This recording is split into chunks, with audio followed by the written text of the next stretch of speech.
Nuestros libros, nuestra Biblia, en el libro de Marcos, capítulo 10,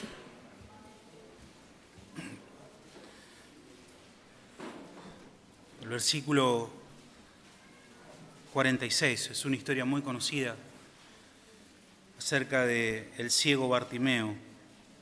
Les invito a ponerse de pie para leer las Escrituras.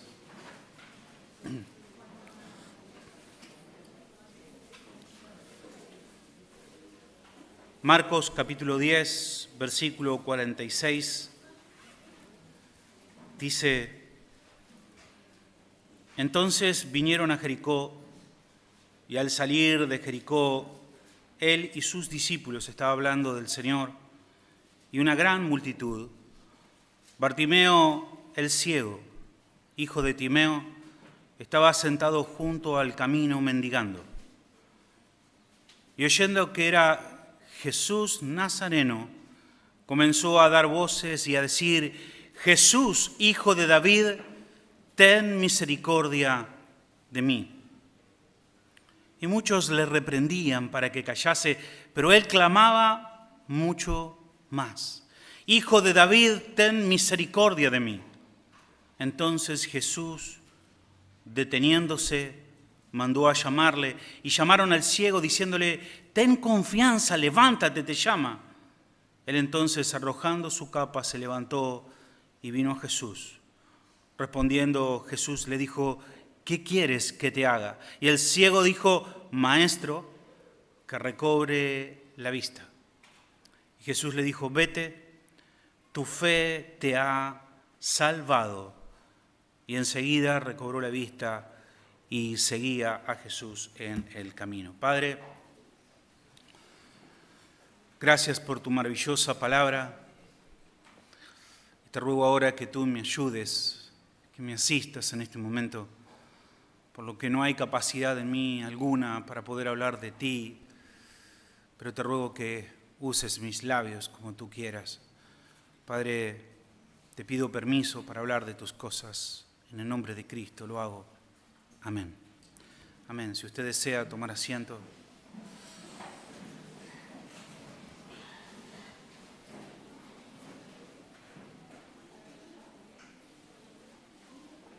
Primeramente tengo que decir que este no es un material mío.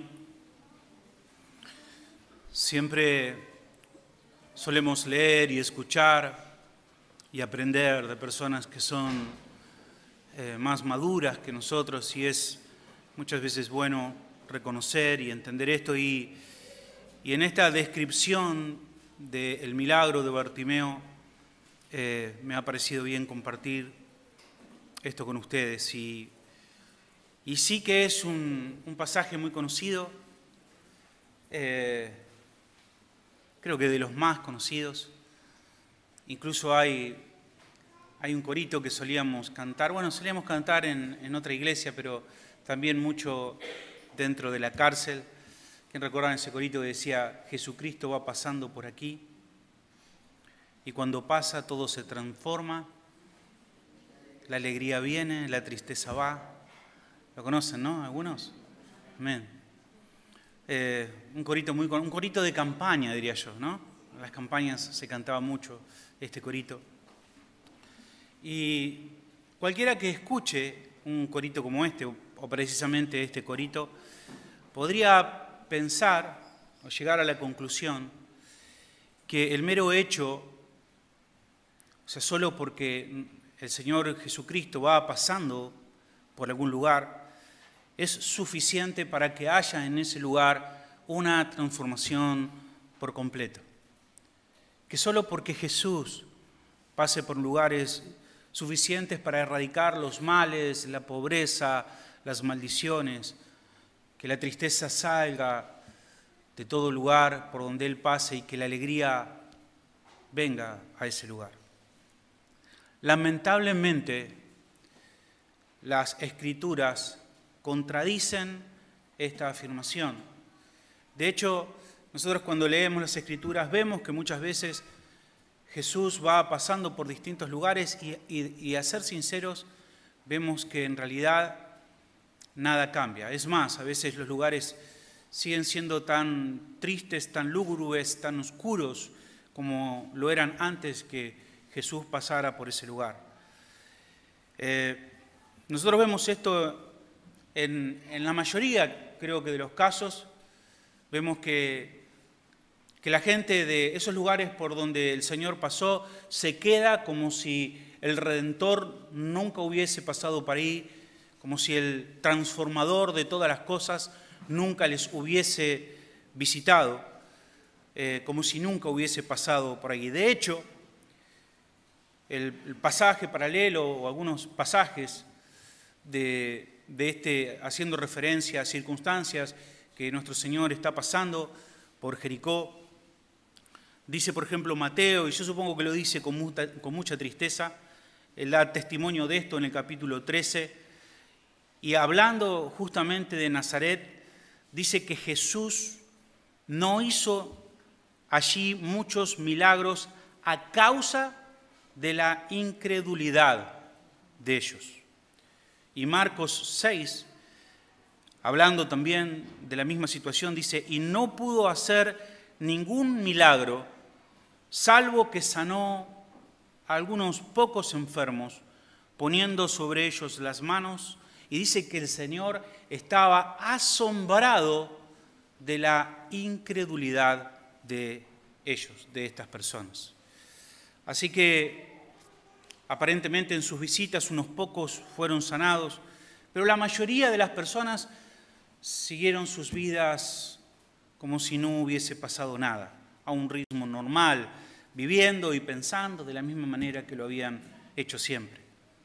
La visita del Señor quizás tan solo fue para ellos una anécdota de algo que pasó en el pueblo, pues para la mayoría de las personas no había cambiado demasiado las cosas. Sin embargo, para unos pocos, sí es verdad que la vida no iba a volver a ser igual. Algunos recibieron la gracia de creer. Y así como el combustible en contacto con el fuego estalla, de la misma manera cuando nuestro Señor se encuentra con la fe, esta estalla y mueve la mano del Señor.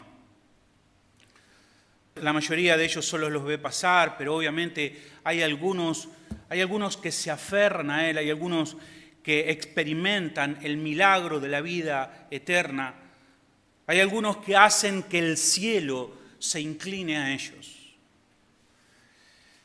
Aunque siendo teológicamente correctos, siendo puntillosos en una definición teológica acerca de esto, y en honor a la verdad, obviamente tenemos que reconocer que nadie se puede aferrar al Señor sin que antes el cielo se haya inclinado previamente a Él.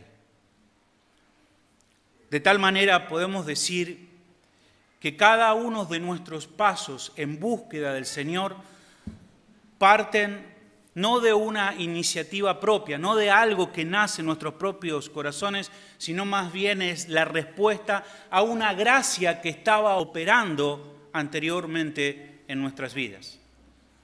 Nosotros respondemos al llamado del Señor porque Él produce en nosotros el querer, porque Él produce en nosotros los deseos. Nosotros le buscamos a Él porque Él nos ha alcanzado con su gracia, Él nos provoca, Él nos atrae, Él nos seduce, Él nos persigue, Él cierra nuestros caminos, Él cierra nuestras puertas, Él hace incómodo nuestro nido, nos agobia para que podamos volar hacia sus brazos. Y una vez que estamos en calma, una vez que estamos seguros en sus brazos, entonces entendemos que en su providencia Él fue el que despertó nuestros suspiros. Él fue el que sostuvo nuestros clamores. Él fue el que nos encaminó hacia sus brazos. Y como iba diciendo, Marcos nos presenta en nuestro texto a el Señor pasando por allí, por Jericó. Concretamente vemos en el capítulo 10 que el Señor está pasando, es la última ciudad que visita, Él va subiendo a Jerusalén, Él va hacia la mayor de sus batallas, Él va hacia la cruz, va a ser el último momento que Él pase por allí. Así que el Señor atraviesa Jericó y vemos allí a Jesús como el hombre. Jesús es el hombre de Nazaret. Él es hombre y a la vez es Dios omnipotente. Jesucristo llega a la noche y él tiene sueño porque es un hombre. Pero mientras que Él está dormido y la ciudad duerme, Él controla los átomos, Él controla los planetas, Él controla todo porque Él es Dios. Él es Emmanuel, Él es Dios con nosotros, Él es el Todopoderoso, lleno de gracia, lleno de verdad, lleno de poder, lleno de hermosura, lleno de misericordia. Él es santo, Él es perfecto, Él es accesible, Él es bondadoso, apartado del mal, santo, perfecto. Él es Dios. Y quiero que imagines por un minuto la escena que se está dando en aquel lugar. Está el Señor y una multitud le está rodeando. Supongo, obviamente, que hay de todo tipo de personas. Claro, cada quien tiene su historia, cada quien tiene sus motivos para estar ahí. Hay de todo allí. Cristo está allí. Para algunos quizás le parezca una situación extraña. ¿Qué ha pasado? Tanto tumulto, tanta gente, tanto berrinche, tanta conmoción. ¿Qué será de este hombre que viene de Nazaret?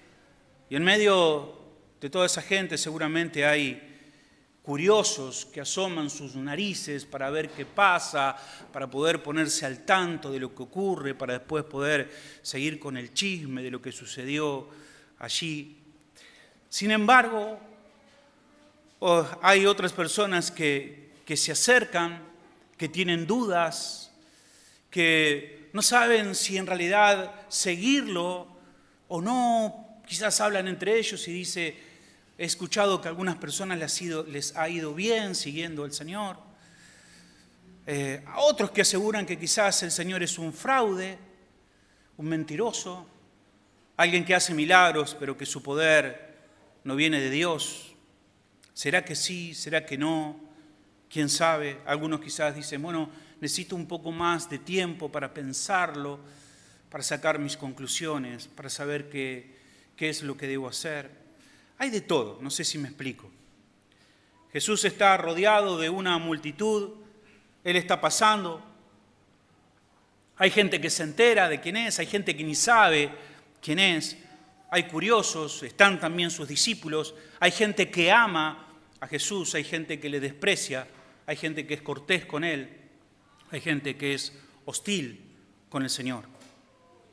Jesús está pasando por ahí y al mismo tiempo el Espíritu de Dios, el Espíritu Santo, está obrando de manera sobrenatural en el corazón de algunas personas. Hay un hombre rico en Jericó, un hombre que no es muy querido por el pueblo, un hombre pequeño, de baja estatura, que mientras que Jesús está pasando por ahí, Él siente dentro de Él un deseo irrefrenable de acercarse al Señor. Algo le pasa, algo está pasando en su corazón, algo siente, algo que nunca había sentido antes.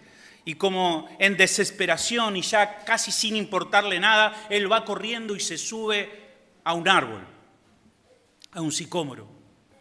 Es Zaqueo. Zaqueo sintió esos deseos al ver al Señor y reaccionó como un niño, corriendo y subiéndose a un árbol para poder ver al Señor. Y algunos se podría decir: ¿pero por qué Zaqueo reaccionó así? ¿Por qué Zaqueo reaccionó de esa manera? Es que el cielo, antes de la fundación del mundo, había decretado que en un rincón del planeta habría un encuentro entre el Creador y la criatura, Zaqueo y Dios, en ese rincón del planeta llamado Jericó. Y Dios obviamente está produciendo esa desesperación en Zaqueo, esa inquietud, ese deseo, esa turbación. No sé obviamente qué exactamente sintió o experimentó Zaqueo, pero tuvo que ser algo tan fuerte que él comenzó a abrirse paso entre la multitud y como era pequeño, de un brinco se subió al árbol más grande que encontró. Muchos se referían al jefe de los publicanos como la hiena, quizás, como el traidor, como el chupasangre que nos cobra los impuestos. Pero cuando él vio a Jesús, subió a un árbol y cuando el Señor lo vio en el árbol, se refirió a él como Zaqueo y le dijo: Zaqueo, baja porque hoy es necesario que repose en tu casa. Y para este hombre, para Zaqueo, sí que la tristeza se fue y vino la alegría. Sí que para él fue un encuentro transformador, sí que para él cambió toda su vida. Pero claro, no fue así para todas las personas. Para Zaqueo llegó la salvación a su casa. Pero Marcos no nos habla de Zaqueo. Marcos nos habla de otro vecino de Jericó. Este no era rico. De hecho, era un mendigo, un linchera, un pordiosero que estaba en la calle. Seguramente no era tan odiado como Zaqueo, porque no andaba desplumando a sus vecinos. Pero este Bartimeo era un hombre experimentado en dolores, experimentado en desprecios. Un hombre con un corazón seguramente hecho pedazos, abandonado a su propia suerte. Bartimeo era el ciego, era el pordiosero, el hombre abandonado en una vereda, en una acera, a merced o solamente dependiendo de las limosnas de las personas, de que las personas se apiadaran de él. Y Jesús va pasando por ahí. Y de nuevo el Espíritu de Dios está operando de una forma maravillosa en el corazón del mendigo, produciendo un querer, produciendo un obrar. No solamente el querer, sino también la capacidad para hacer. Y allí está Bartimeo, el hijo de Timeo, sobre una vereda. También están los curiosos, los distraídos, los interesados, los discípulos, los satisfechos, los insatisfechos, los que miran con recelos, los que miran con hostilidad, los que miran con desconfianza. Y de repente, en medio de la bulla, en medio de la multitud, en medio de todo ese jaleo que está pasando en ese lugar, hay un grito que se abre camino en medio de toda esa bulla y de los pasos de todo ese gentío que estaba alrededor del Señor. En el versículo 47 dice: y oyendo que era Jesús Nazareno, seguramente el ciego habrá preguntado: ¿y quién es? ¿Qué es lo que está pasando?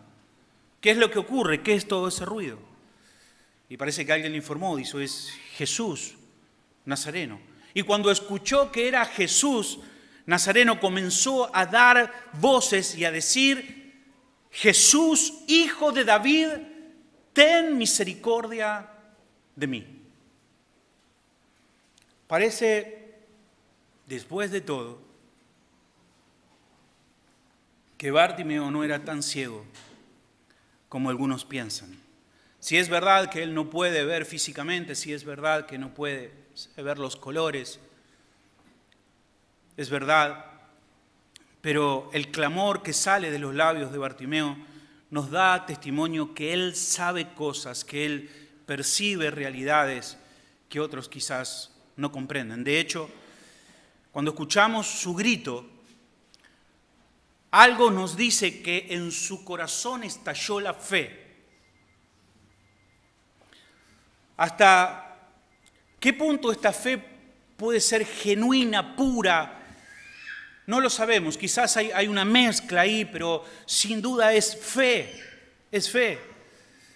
El ciego está viendo cosas, está logrando ver cosas que otros no ven. Otros tienen sus ojos en perfectas condiciones, pero no distinguen las realidades espirituales que Bartimeo parece que está comprendiendo.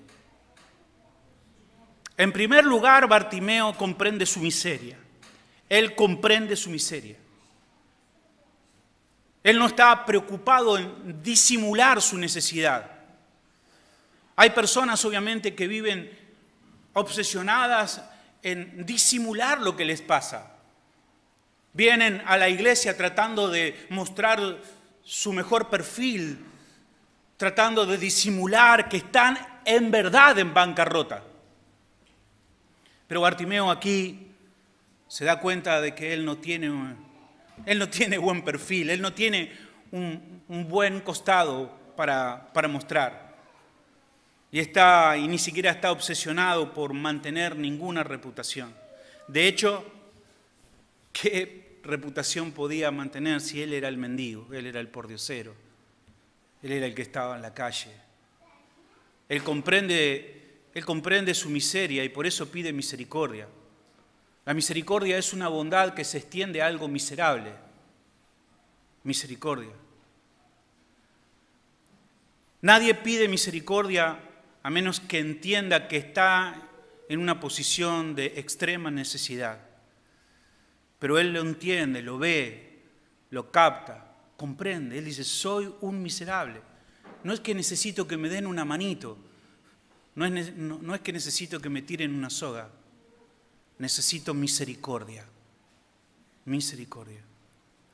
Y clama, ten misericordia de mí. Bartimeo ve mucho más.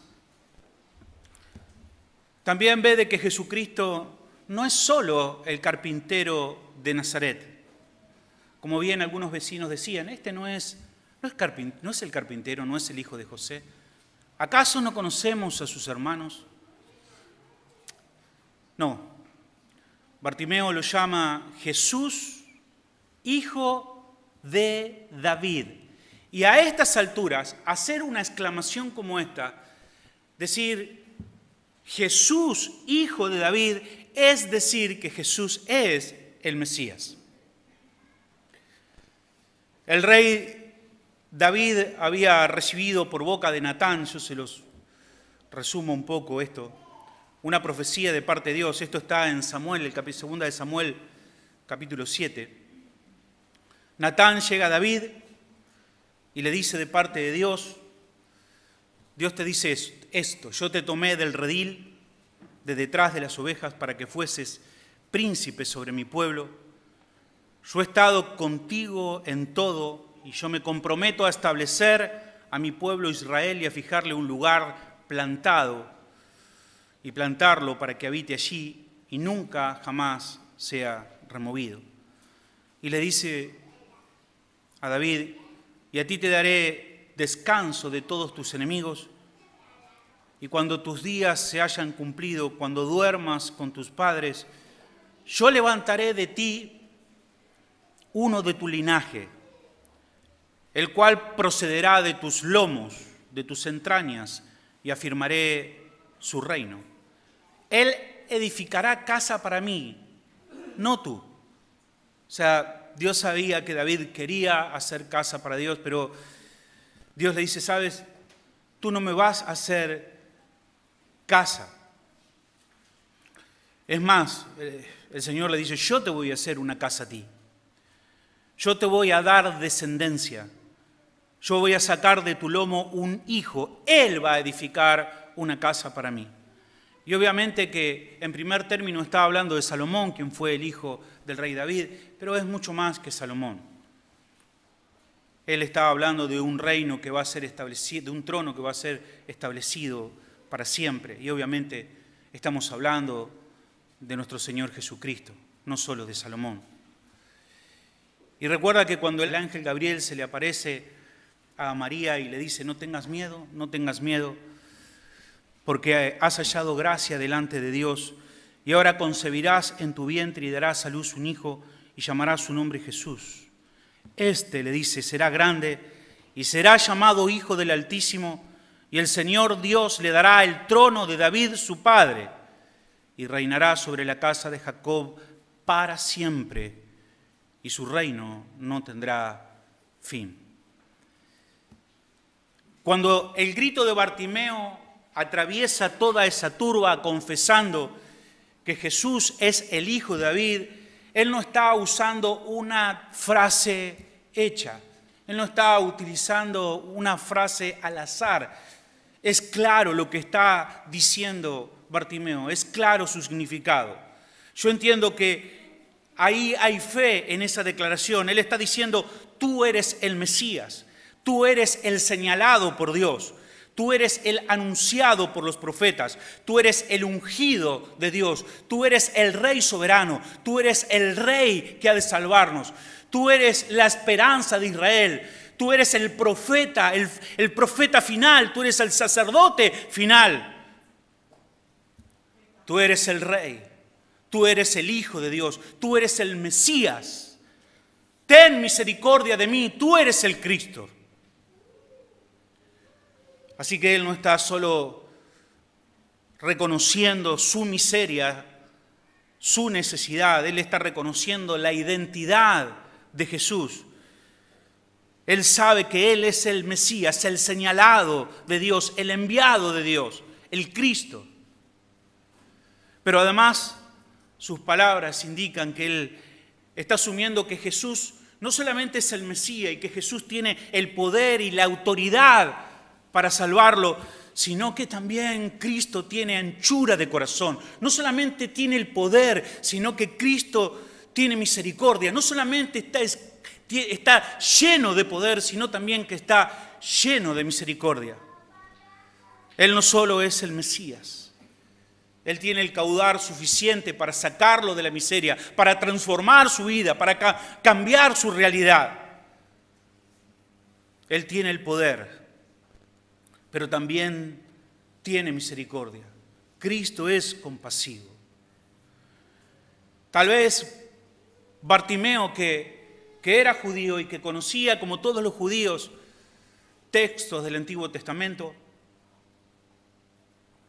quizás haya leído alguna vez alguna porción del libro de Isaías, quizás Isaías 35, donde dice fortalecer las manos cansadas, afirmar las rodillas endebles, decir a los de corazón apocado, esforzaos, no temáis. He aquí que vuestro Dios viene con retribución, con pago. Dios mismo vendrá y os salvará, entonces los ojos de los ciegos serán abiertos. No sé, quizás yo imagino, quizás pienso de que este era el texto favorito de Bartimeo. Todos tenemos como algún texto favorito, algún versículo que viene a nuestra mente en un momento de debilidad, un versículo que nos fortalece, que nos da esperanza. No lo sé, quizás haya sido así para Bartimeo. No lo dice el texto. Pero creo que Bartimeo estaba atando cabos de aquello que estaba sucediendo en aquel lugar. Quizás había escuchado historias de aquel hombre de Nazaret. Alguien quizás le habría dicho que había un hombre por ahí que tenía poderes, que había limpiado a leprosos, que había levantado a muertos, que había dado vista a los ciegos. Y tal vez Bartimeo, había estado pensando en todo esto, pensando en que un hombre que estaba haciendo todo este tipo de cosas, las mismas cosas que un profeta había dicho de un hombre que había esto anunciado hace miles de años antes, y ahora resulta ser que parece que este hombre es el hombre anunciado por aquel profeta. Y cuando le dicen que es Jesús de Nazaret, el ciego hace esta declaración, dice, Jesús, hijo de David. Es decir, Jesús, eres el Mesías esperado, ten misericordia de mí. Hermanos, yo creo que así es que obra la fe. Así gritan los creyentes, así opera la fe, así funciona la fe. Esta es la fe en acción. Es así. No quizás no siempre de la misma manera, pero esta es la esencia de la fe. La fe grita, la fe no se calla, la fe lucha, la fe taladra, la fe responde de esta manera. Dice el Salmo 77, con mi voz clamé a Jehová clamé. La fe es un clamor, no es que lancé mi voz a una multitud de dioses que no sé dónde están, a una multitud de energías cósmicas en el interespacio para ver qué pasa. No, yo lancé mi clamor a Dios, no pensando si alguien me iba a escuchar, no pensando de que alguien me iba a tirar una soguita. No clamé a una variedad de divinidades, a un ente sobrenatural. No, yo clamé a Dios, dirigí mi clamor a Dios hice mi oración, a Dios clamé. No clamé a alguien, a un ser indiferente, no clamé a una deidad sádica que le gusta ver mi condición. Con mi voz clamé a Dios, dice el Salmo 77, pero no clamé a un ser pequeño, a un ser sin fuerza, a alguien que trata pero no puede, que quiere pero no alcanza. No, clamé a Dios, que es un Dios omnipotente, que me escucha. Clamé a Dios, al infinito, al que puede hacer las cosas imposibles. Clamé a Dios, Él no es un inválido, Él es el Todopoderoso. Así funciona la fe. Y hermanos, este es en el escenario donde Dios disfruta desplegando sus favores y su poder. Por otra parte, no sé si te fijaste que dice el texto que ese clamor no se calla. La fe es una fe que persiste. La fe no solamente grita, sino que grita y sigue gritando. Grita y sigue gritando, no calla. Dice el texto que muchos le reprendían para que callase. ¿Se imaginan, no? Jesús está pasando por ahí, hay un montón de gente, de todo tipo de personas. Y Cristo se abre paso en medio de la bulla y de repente se escucha el grito de Bartimeo clamando de esta manera: Jesús, hijo de David. Entonces, obviamente, personas que estaban ahí parece que le reprenden. ¡Shh! Como diciendo: cállate, Bartimeo, cállate. Ahora, ¿por qué le dicen que se calle? No lo sabemos, el texto tampoco lo dice. No sé, quizás por esta confesión que le está haciendo acerca de que Jesús es el Mesías, a alguno le está molestando. O tienen miedo que alguien se enfade, que reaccione mal. Tal vez piensan que Bartimeo es un desubicado. Es un desubicado. No está bien que un mendigo, un hombre de la calle, el nombre de la cuneta, de la zanja, le diga a un rabino importante, tan popular como el Señor, que va camino a Jerusalén, le esté hablando de esa manera. ¿Quién es este que grita? Pero ¿quién es este desubicado para hablarle, para gritarle así al maestro? ¡Cállate, hombre! O tal vez consideraron que la escena era un poco ridícula, que era una fea forma de llamar la atención. ¡Qué vergüenza, Bartimeo! A los gritos en la calle. ¿Cómo puede ser? No sé cuáles serán las razones, pero lo cierto es que estaban intentando sofocar el clamor de Bartimeo, pero no podían. Ahora, ¿qué hubiese pasado si al primer shh, Bartimeo se hubiese callado como una piedra? ¿Qué hubiese pasado si él se hubiese atemorizado por las reprensiones de los que estaban a su alrededor y hubiese cerrado su boca? Si él hubiese hecho esto, quizás su vecino Zaqueo hubiese sido el único que hubiese podido festejar en ese lugar. Pero por la gracia de Dios, el ciego había entendido que esa era su única oportunidad. Quizás algunos les dijeron: mira, Bartimeo, deja de gritar. Deja de gritar. Te escuchamos, pero deja de gritar. Espera un momento, está ocupado el maestro. En algún momento va a volver. Escucha, otra vez que vuelva el maestro por aquí, tú lo invitas a tu vereda y hablas con él. Déjalo ahora tranquilo. En algún momento va a pasar. Pero ¿sabes qué? Jesús nunca volvió. Jesús iba camino a Jerusalén a entregar su vida y nunca regresó a ese lugar. Bartimeo había entendido que era ahora o nunca. Ahora o nunca. ¿Y qué hizo? ¿Qué es exactamente lo que hizo? Gritar aún más. Jesús, Hijo de David. La fe de Bartimeo despertó. Y cuando despierta la fe de alguien, no intentes callarlo. ¿Por qué? Porque entendió algo. Eso pasa, yo veo muchas veces las personas que andan quizás como medio dormidas por sus vidas hasta que despierta, la fe despierta, y una vez que la fe despierta, entonces no hay cómo apagarla. Jesús está pasando por allí. Y en este caso la fe se levanta, se yergue por encima de las dudas, por encima de los temores, por encima de todo temor, por encima de lo que dirán, por encima de la reprensión de los prudentes que estaban allí. Tal vez algunos le consideraban un maldito, porque en esa época muchos tenían el pensamiento de que si era ciego, si había quedado ciego, por algo sería, seguro era un maldito. ¿Recuerdan el argumento de los discípulos, o el argumento de las personas que estaban allí con el Señor cuando vieron por primera vez un ciego de nacimiento? Y se preguntaron, ¿cómo es este? ¿Quién pecó? ¿Él o el Padre? O sea, porque si una persona veía y quedaba ciego, para ellos era claro, era un maldito. Había pecado, estaba maldito. Pero de repente ven a uno que nació ya ciego. Entonces como que los desubicó, dijo, Señor, ¿cómo es este? ¿Pecó entonces su padre para que él naciera ciego? El Señor no le respondió como ellos esperaban y dijo, este nació así para la gloria de Dios. Pero ese era el pensamiento de ellos.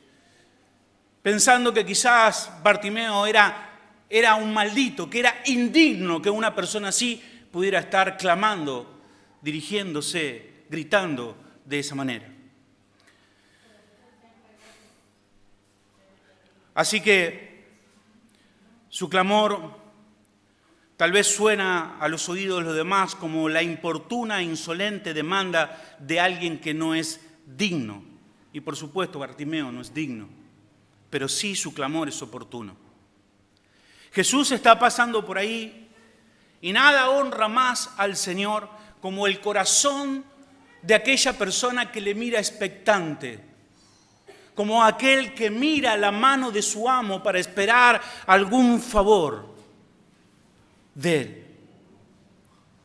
Ahora, pensando esto y en nosotros, amigo, tú que estás aquí, quizás escuchándome, quiero que sepas que también Jesús está pasando por este lugar. Invisible, pero real. Presente en medio de nosotros. Él prometió estar con nosotros. Y así es. Y quiero también hacerte una pregunta a ti. ¿Tú reconoces tu necesidad? ¿O prefieres seguir haciéndote el fuerte o la fuerte? ¿Prefieres seguir disimulando tu situación? ¿Prefieres seguir metiendo la panza para la foto para que nadie se dé cuenta? ¿Buscando tu mejor perfil, tu mejor performance? Para tratar de que los otros se den cuenta que realmente estás en ruinas, que estás arruinado o arruinada. Segunda pregunta. ¿Crees tú que Cristo es el señalado? ¿Crees que Cristo es el enviado de Dios? ¿Crees que Jesús, invisible pero presente, es aquel enviado por Dios para ser el Salvador de tu alma? Digo, el Salvador de tu alma. El señalado por Dios para ser tu consuelo, el tuyo, tu consuelo, tu escondite, tu refugio hoy. ¿Crees que Él es el señalado por Dios para ser tu fortaleza hoy? ¿Crees que es el señalado por Dios para perdonar hoy todos tus pecados, para que hoy ciertamente sientas que has sido perdonado de todos tus pecados y puedas volver a tu casa realmente transformado, realmente diciendo: la tristeza de mi corazón se ha ido? Para volver perdonado, para limpiarte de toda maldad, para devolverte a tu hogar como si jamás hubieses pecado.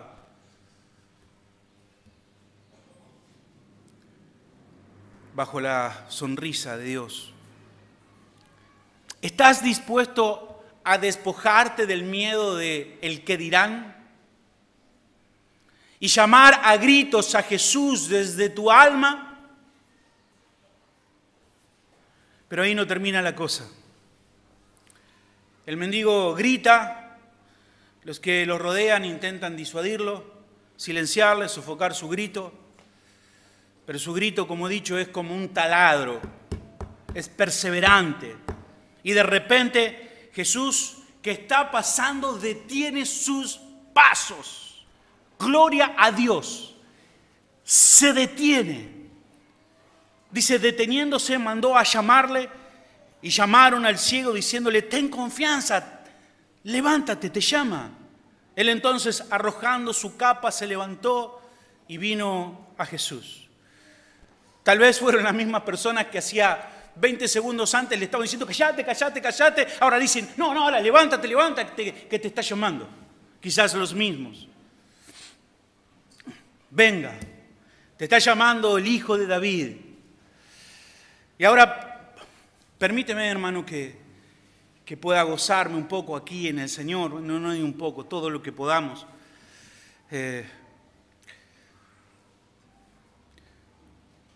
Mira, Jesús, Él nunca cierra sus oídos. Él nunca desatiende un clamor sincero. Lo mismo le da si eres el rico de Jericó o el mendigo de la vereda. No importa, no le importa. No le importa si eres un don nadie tirado en la vereda, en un rincón del planeta. No importa si estás elevando un grito torpe, dice aquí la Escritura que Dios se detiene, Dios se detuvo. No sé qué te parece a ti eso, pero si eso no te causa asombro es que tú no tienes ni idea quién es Dios. Dios se detiene. Dios no es como nosotros, Dios no está a nuestra altura, Él es infinitamente mayor, pero un paria en un rincón del planeta levanta dando un grito torpe, escucha a Dios y Él se detiene sus pasos. ¿Qué te parece? Ese es nuestro Dios. Él es el abogado de pobres, sí, Señor, el defensor de las viudas, el padre de los huérfanos, el que se inclina a socorrer a los sin techos. Él se inclina a considerar el grito de socorro de los parias. Él es el que está cercano. Él está cercano a los quebrantados de corazón y salva a los contritos de espíritu. Dice el salmista: por cuanto tú me oirás, oh Dios, inclina tu oído, escucha mis palabras, muestra tus maravillosas misericordias. Tú que salvas a los que se refugian a tu diestra. ¿Qué frase esta? Tú que salvas a los que se refugian a tu diestra. Un hombre de noche sale a la calle. Hay quienes lo emboscan, lo persiguen para golpearlo, para robarlo. El hombre corre y corre buscando un refugio. De repente encuentra un comercio abierto, intenta entrar al comercio para refugiarse en aquel lugar, pero el dueño del lugar le dice: no, acá no quiero problema, sal de acá, y lo tira, lo abandona afuera, cierra la puerta y lo deja con los que los están persiguiendo. Pero leyendo este versículo nosotros vemos el contraste con el Señor. Dice aquí: tú que salvas a los que se refugian a tu diestra. De repente nos sentimos perseguidos y nos metemos bajo el regazo de Dios, asustados, pidiendo socorro. Y Dios nunca nos dice que no. Dios nunca nos va a decir, no, no, no, ¿sabes qué? No quiero que me traigas problema acá. Dios te mete, te abraza, cierra la puerta para que no pasen tus enemigos y entonces uno está a salvo con el Señor. Debemos deleitarnos en el Señor, debemos admirarle, debemos cantarle, debemos jactarnos en Él. Así es nuestro Dios. Pero además me impresiona la respuesta de Bartimeo cuando oye que el Señor le está llamando. Dice que se levantó, se levantó.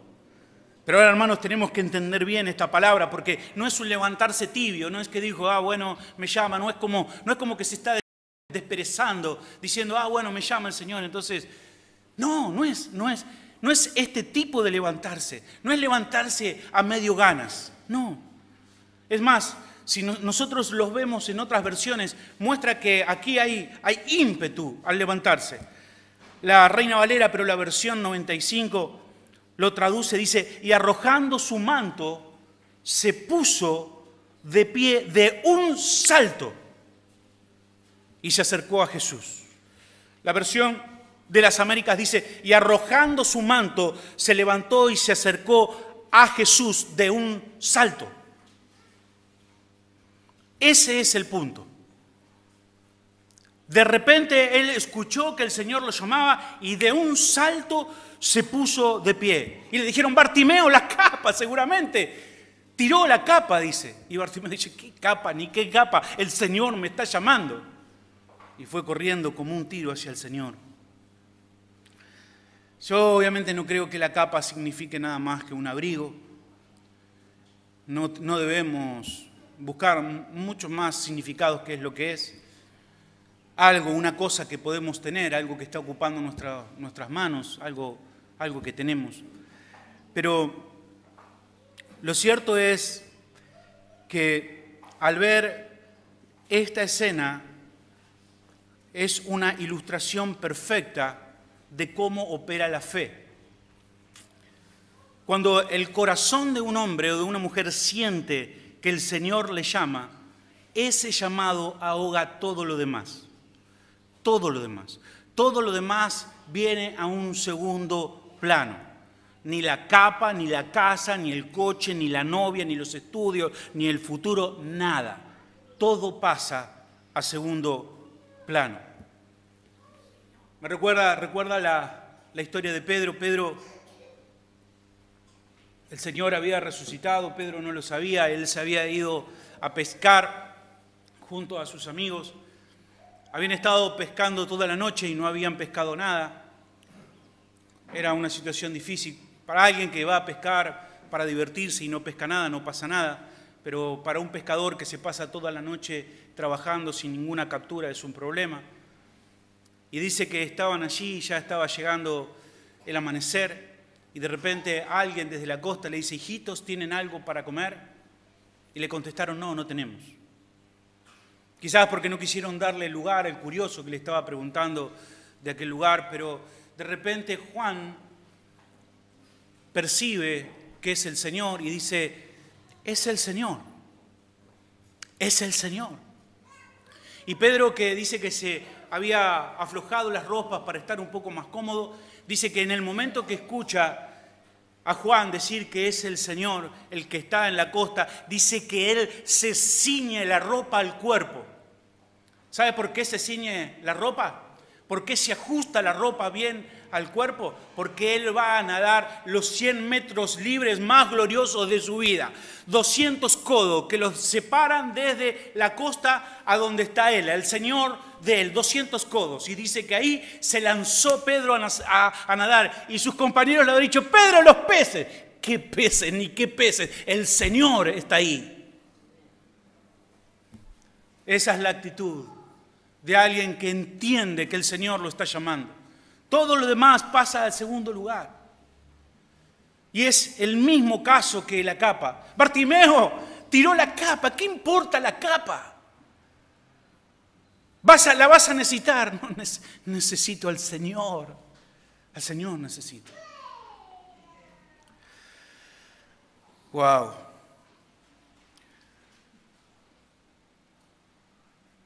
Ahora, quiero, hermanos, estar terminando porque, sabes, yo creo que también Jesús te está llamando. Jesús te llama hoy, en este momento, en este lugar. Jesús te llama.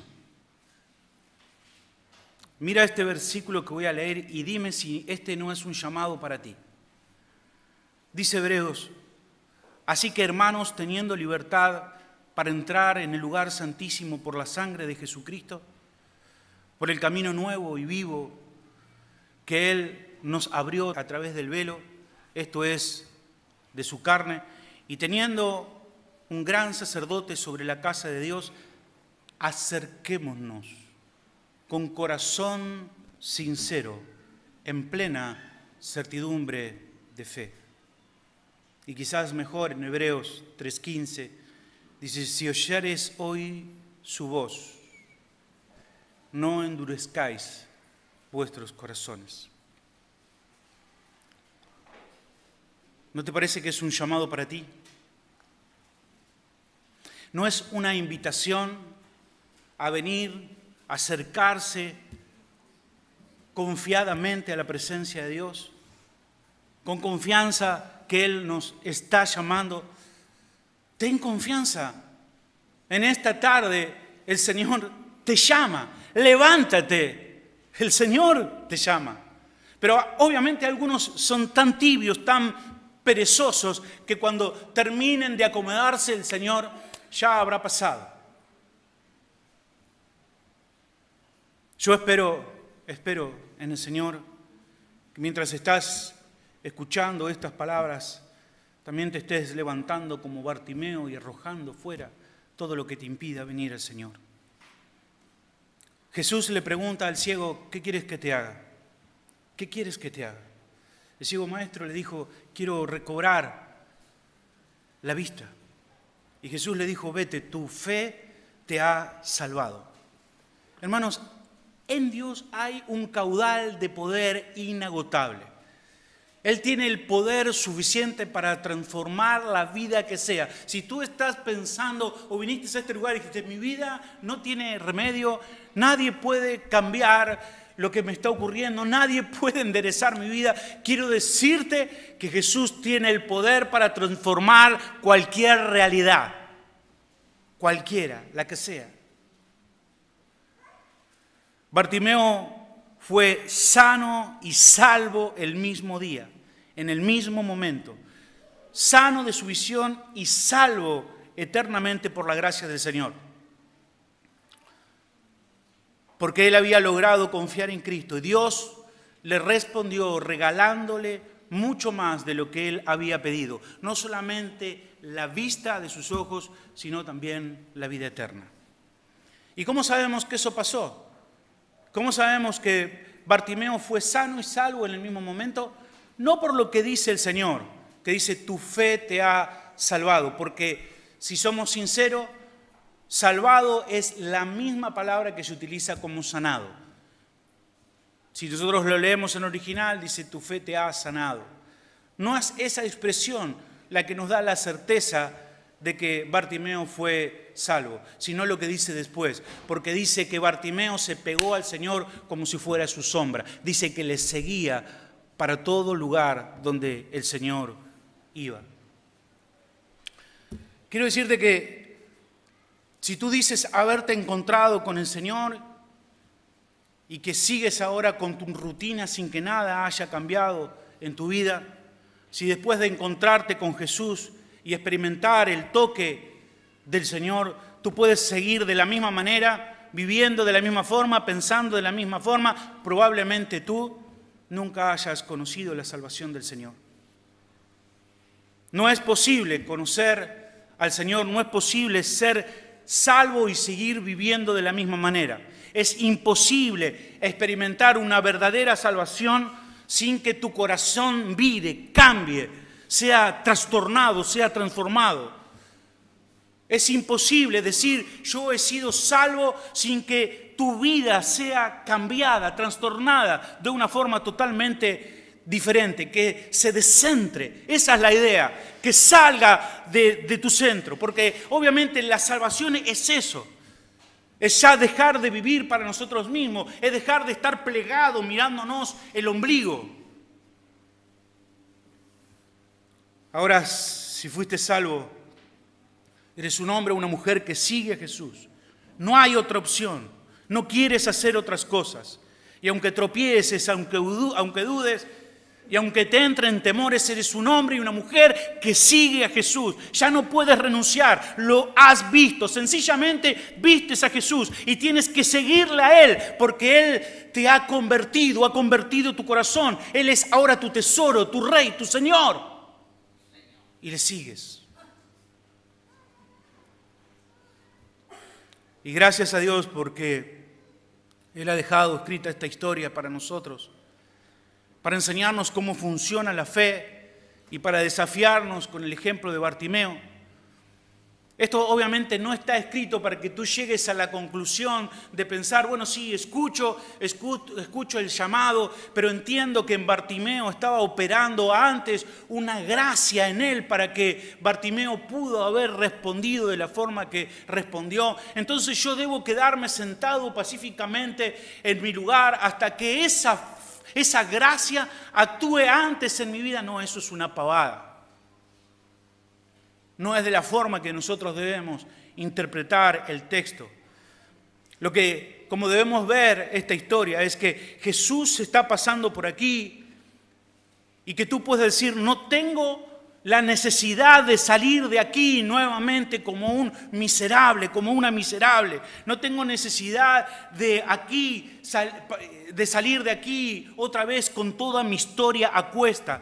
No tengo la necesidad de salir de este lugar siendo ciego espiritualmente, estando abrumado, torturado por la culpa, por la vergüenza. No tengo que salir de aquí siendo un esclavo de los deleites del pecado, de mis pasiones, comiendo algarrobas, lamiendo charcos. No tengo la necesidad de salir así. No tengo la necesidad de sentirme un desgraciado.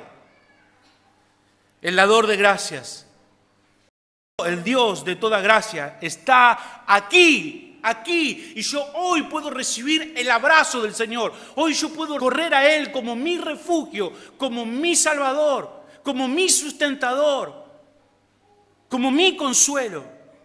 Hoy puedo correr a Él. Y en verdad yo espero que haya gente gritando en sus corazones, Jesús, Hijo de David. Reconoce la identidad de quién es Él. Reconoce que Él es el Cristo. Pon tu fe en Él. Él es el señalado. Él es el enviado de Dios. La iglesia no es la señalada. Yo no soy el señalado. Cristo es el señalado por Dios. A Él debes correr. A Él debes abrazarte. A Él debes pegarte. Y luego, cuando sientas el llamado, levántate, corre a Él como un tiro. Tira las cosas, olvídate de la capa, de los peces, de las cosas que estaban pensando. Corre a Él, abrázate a Él. Olvídate de todo, dale la espalda a todo y experimenta una verdadera conversión. A nosotros se nos ha anunciado las buenas nuevas, pero no hemos sido los únicos que hemos escuchado las buenas nuevas. El escritor de Hebreos dijo que hubo una generación que también escuchó, Hebreos 4. Hubo una generación que también escuchó, pero no le aprovechó el oír la palabra por no ir acompañada de fe en las que lo oyeron. Y temo que haya personas escuchando la palabra domingo tras domingo, domingo tras domingo, domingo tras domingo, y solo están acumulando información intelectual, teórica, pero que nunca hayan dado un salto al llamado del Señor. Y yo verdaderamente, hermanos, hoy ruego que el Espíritu de Dios te mueva para dar un grito, para dar un salto, para acudir a Él como un tiro y para experimentar una verdadera salvación. Y cuando estoy hablando de salvación, no estoy hablando solamente para los que nunca han experimentado salvación, sino para los que ya han experimentado salvación y han sido justificados, perdonados, pero necesitan que el Señor les siga salvando del poder del pecado, que siga rompiendo cadenas en sus vidas, que siga abriéndoles los ojos. Dice la palabra, invócame en el día de la angustia, dice el Señor, y yo te libraré y tú me honrarás. Padre, oramos a ti y yo te ruego, Padre, que no haya nadie indiferente en este lugar. Que no haya nadie que salga de este lugar sin entender, sin discernir, sin comprender que tu gloria nos visita, que tú estás aquí tan real, pero invisible, pero en medio de nosotros. Te ruego, Señor, que